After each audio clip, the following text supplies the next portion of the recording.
Salam sehat penuh rahmat Tuhan sertamu. Jumpa lagi dalam Sapaan Gembala Gereja Kristen Indonesia, edisi Hari Ulang Tahun Kemerdekaan Republik Indonesia ke-80 tahun. Saya Guru Jatmiko, Pendeta GKI Kuitang, Jakarta. Untuk renungan kali ini, saya akan mendasarkannya pada surat 2 Korintus pasal 3, ayat 17. Yang demikian firman Tuhan. Sebab Tuhan adalah roh, dan di mana ada roh Tuhan, di situ ada kemerdekaan.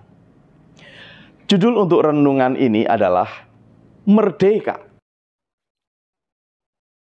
Saudaraku, di tahun-tahun awal kemerdekaan, banyak orang memekikkan kalimat sekali merdeka, tetap merdeka. Pekik ini menjadi penyemangat semua warga negara untuk tetap mempertahankan kemerdekaan Republik Indonesia yang telah diraih dengan air mata, darah, harta, dan nyawa. Bagaimana dengan kondisi saat ini? Ketika hari ulang tahun Republik Indonesia telah menginjak usia 80 tahun. Tidak dapat dipungkiri, ada sebagian orang yang mengatakan, sekali merdeka, merdeka sekali.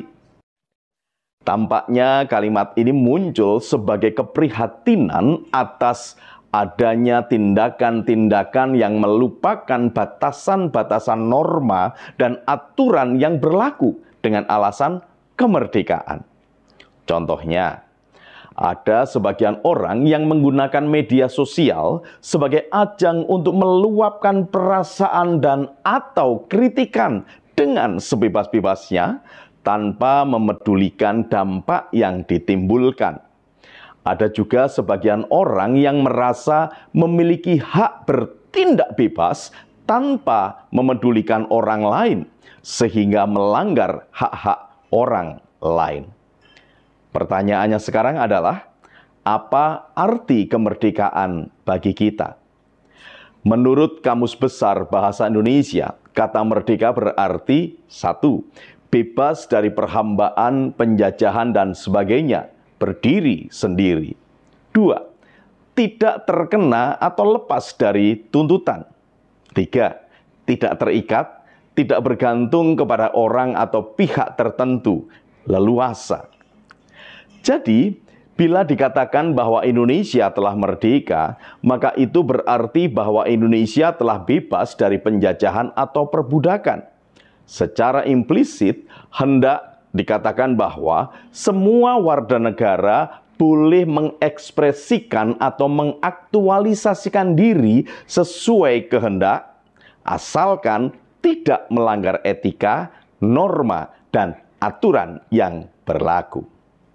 Saudaraku, sebagai umat Tuhan, kita pernah mengalami suatu keadaan di mana kita ini dibelenggu oleh dosa.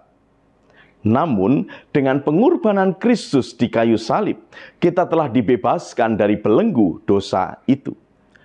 Ketika kita percaya bahwa Kristus adalah Tuhan dan Juru Selamat, maka pada saat yang sama, Roh Kudus ada di dalam diri kita untuk menuntun dan memimpin hidup kita.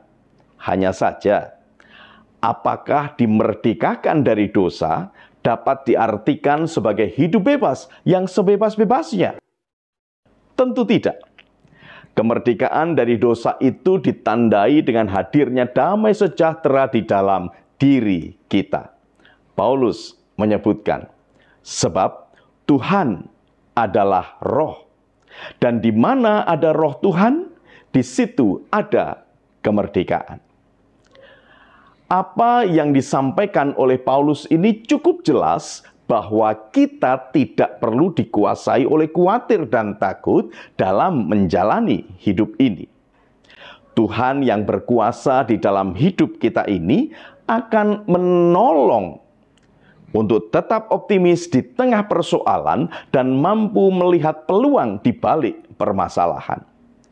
Kita akan sanggup menghadapi dan menjalani konsekuensi dari pilihan yang kita telah ambil dengan bijak. Dengan kata lain, Roh Kuduslah yang membimbing kita ke dalam damai sejahtera walaupun harus menghadapi berbagai pergumulan hidup. Dalam pimpinan Tuhan, kita yang telah dimerdekakan ini akan berusaha juga untuk memerdekakan orang lain dari belenggu keinginan-keinginan, kehilangan kepercayaan diri, nafsu yang merusak, dan lain-lain. Dengan demikian, kemerdekaan akan dapat dimaknai secara bijak, sehingga sekali merdeka bukan merdeka sekali. Mengapa? Karena Roh Kudus akan menuntun kita di dalam hikmat, sehingga kita mampu menghormati kemerdekaan orang lain juga.